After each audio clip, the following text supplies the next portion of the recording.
네, 오늘 말씀 우리 함께 봉독하도록 하겠습니다. 오늘 말씀 사도행전 4장 13절에서 22절 말씀까지입니다. 제가 말씀을 봉독하도록 하겠습니다.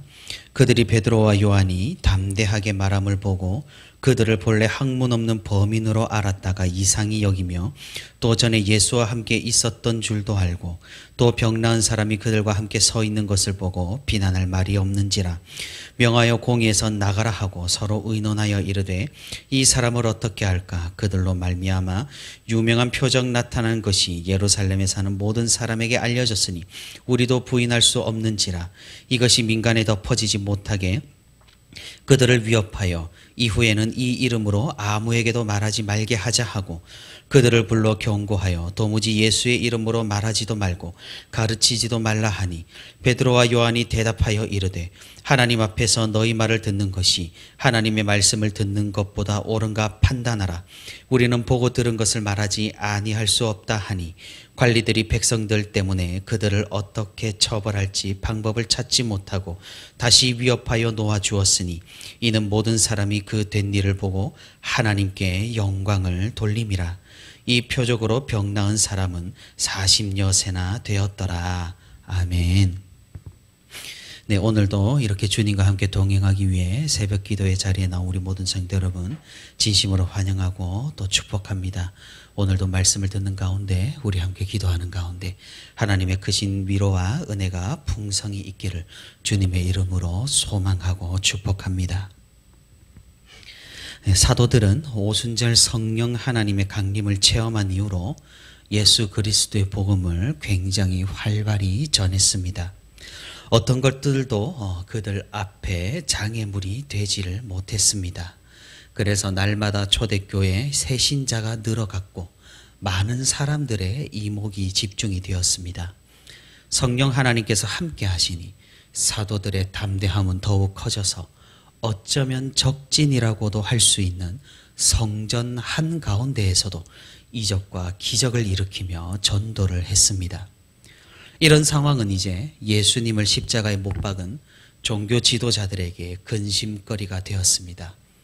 너무나 명백히 선을 행한 증거가 있음에도 태어날 때부터 앉아만 있던 사람을 일으킨 이런 기적이 있었음에도 불구하고 그들은 사도들을 잡아서 가두었습니다. 그리고 공회를 열어서 이 사도들을 신문하려 했습니다. 하지만 상황은 그들의 계획대로 흘러가지를 못했습니다. 사도들은 너무나 확고했고 확신에 차 있었고 담대했고 용기가 충만했습니다. 만약에 사도들이 이 공회의 압박에 굴복하여서 자신들의 증언을 축소하고 그 협박에 위축되어서 증언하기를 꺼려했다면 어떻게 되었겠습니까? 그런 후에도 이 복음이라는 것이 믿을 만한 것으로 전파가 되었겠습니까? 전혀 그렇지 않았을 것입니다. 오히려 복음은 사도들이 그 순수성을 지켰기 때문에 어떤 것과도 타협을 하지 않았기 때문에 이 복음은 더욱더 믿을 만한 메시지가 되었던 것입니다. 어쩌면 우리의 삶도 마찬가지라 할 수 있습니다. 우리가 세상과 타협을 하고 적당히 복음을 두른 채만 살아가려고 한다면 세상은 우리를 보고 아무런 감흥을 느끼지 못합니다. 순수한 그 결정체, 예수 그리스도를 향한 진심을 보여줄 때 세상은 우리를 주목하게 되는 것입니다.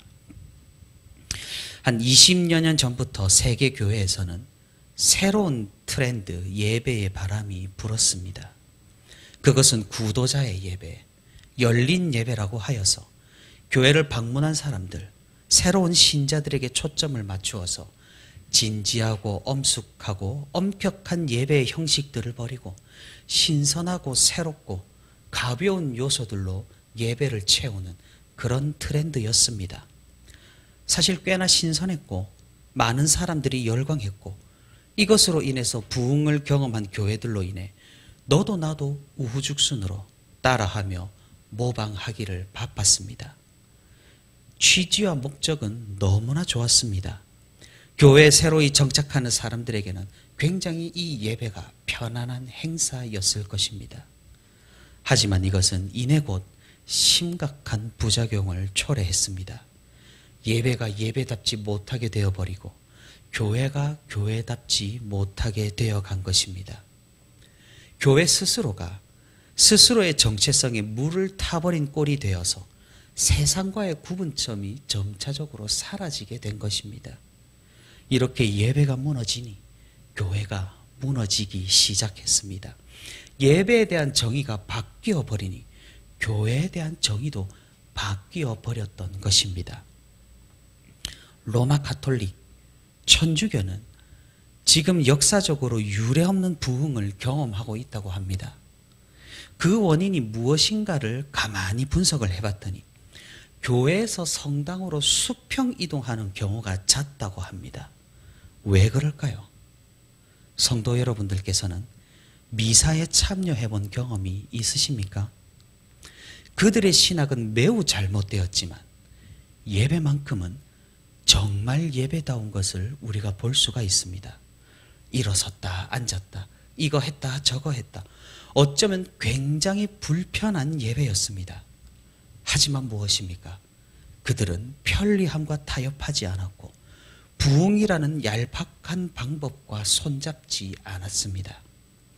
그러니 사람들은 그들의 형식과 그들의 엄숙함과 그들의 장엄함에 매료가 되는 것입니다.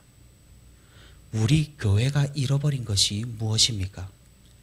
사실 개신교회는 예배의 형식을 편리함과 간편함과 친숙함에 너무나 많이 타협을 해버렸습니다.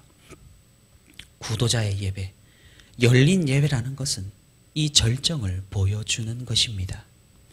그러니 오히려 타겟이었던 새신자, 불신자, 세상 사람들이 시큰둥해지는 것이고 기존에 교회 다니는 성도들도 교회에 대해서 시큰둥해져 버린 것입니다.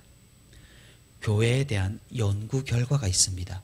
그것은 오히려 교회가 예배 시간에 엄숙하고 알아듣지 못하는 찬양을 하고 사람들의 몸을 불편하게 움직이게 하고 설교를 막 새신자에 맞추어서 굉장히 쉽게 하는 것이 아니라 약간의 전문성을 섞어서 어렵게 하는 것이 오히려 새신자들과 불신자들에게 큰 충격으로 다가온다라는 사실을 말입니다. 우리는 오늘 본문에서 이와 같은 교훈을 얻을 수가 있는 것입니다.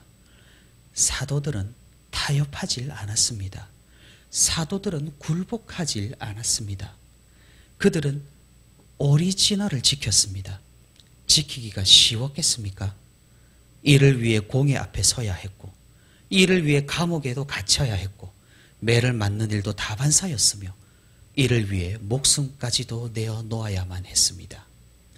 하지만 사도들은 알았습니다. 무엇이 중요한지를 말입니다. 무엇이 하나님 앞에서 옳은지를 말입니다.